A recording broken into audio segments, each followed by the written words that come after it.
Hello भाइयों और लड़कियों। तो आज हम कुछ ऐसे लोगों के बारे में गुफ्तगू करने जा रहे हैं जिन्होंने ना खुद पूरे साल अपने आप को सुकून में रखा और ना ही दूसरों को सुकून में रखा। जी हाँ, आप बिल्कुल दुरुस्त समझे, ये वही बच्चे हैं जिनकी वजह से 40 बच्चों की क्लास बदनाम होकर रह जाती है। Back bencher. अब ये बैक बेंचर का टाइटल ना हासिल करना कोई बच्चों का काम नहीं है। इस लक़ब को हासिल करने के लिए आपको पहले दिन से लेके आखिरी दिन तक दूसरे बच्चों की और टीचरों की एसहोल्स में उंगल करके रखनी पड़ती है। पूरे साल में ऐसा कोई दिन नहीं आता जिस दिन ये बच्चे एब्सेंट हों, लेकिन फिर भी जिस दिन रिजल्ट आता है ये बच्चे हमेशा फेल होते हैं। क्यों? क्योंकि इनके बैग में किताबों से ज्यादा मूंगफलियां भरी होती हैं और ये नौजवान उन मूंगफली का इस्तेमाल बहुत ही अनमोल तरीके से करते हैं। ये लोग मूंगफली खाने के बाद उसके छिलके को अपनी कुर्सी के नीचे इस तरह सजा के रखते हैं जिस तरह सुहाग रात की रात को बिस्तर के ऊपर फूल बरसे होते हैं। और जब ये लोग अपने उस कार्यक्रम को खत्म कर देते हैं तो उस टाइम एंट्री होती है उस टीचर की जिस टीचर की इन बच्चों से बिल्कुल नहीं बनती।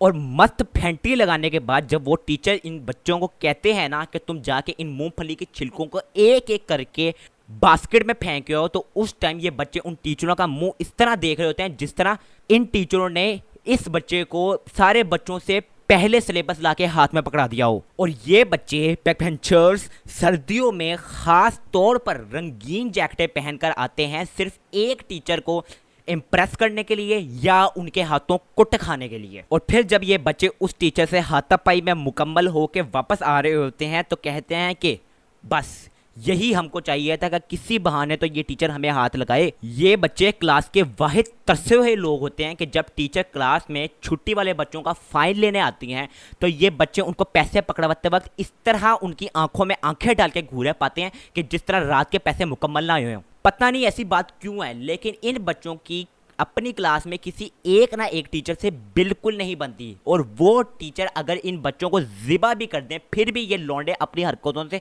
बाज नहीं आएंगे। बहन 14 केमिस्ट्री, फिजिक्स, मैथ और मुतालिया के टीचर्स को ये सारे अपना कज़ोई समझते हैं। पैन इन बच्चों ने सारा लेक्चर सोना होता है, लेकिन जैसे ही टीचर क्लास के बाहर की तरफ अपना रुजू करता है तो ये बच्चे इस तरह चीख चढ़ा पाते हैं कि जिस तरह इस उम्र में जाके इनके खतरे मुकम्मल हुए हों।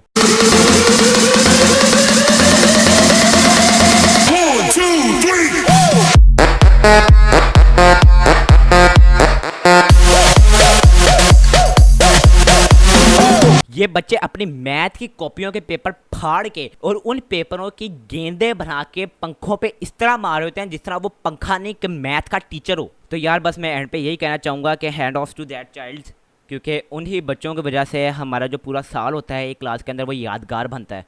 क्योंकि सिर्फ एक क्लास के अंदर पढ़ाई नहीं ज़रूरी होती है, पढ़ाई के साथ जो चवलें और यकियाँ होती हैं ना वो बहुत ज़्यादा ज़रूरी होती हैं। क्योंकि अगर वो ना हो तो बच्चा पढ़ पढ़ के पागल हो जाता है। और यही वही बच्चे होते हैं कि जो हमें सारा साल जो है हमें हंसी खुशी पढ़ने भी देते हैं और साथ हमें चवलें भी बजवाते हैं।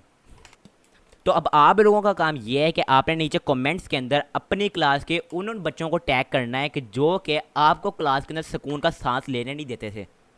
अब जो मेरी क्लास में वैसे बच्चे थे उनका नाम मैं नीचे डिस्क्रिप्शन में लिख दूंगा। अगर उनमें से कोई आपकी क्लास में है तो आप मुझे ज़रूर कमेंट्स में बताइएगा। शुक्रिया बहुत बहुत। ये तो अब्दुल बारी है, ये तो अच्छा बच्चा है, ये दुआएं सीखता है, अच्छी बातें बताता है। ये तो अब्दुल बारी है, ये तो अच्छा बच्चा है, ये दुआएं सीखता है, अच्छी बातें बताता है। सुबह जल्दी ये उठता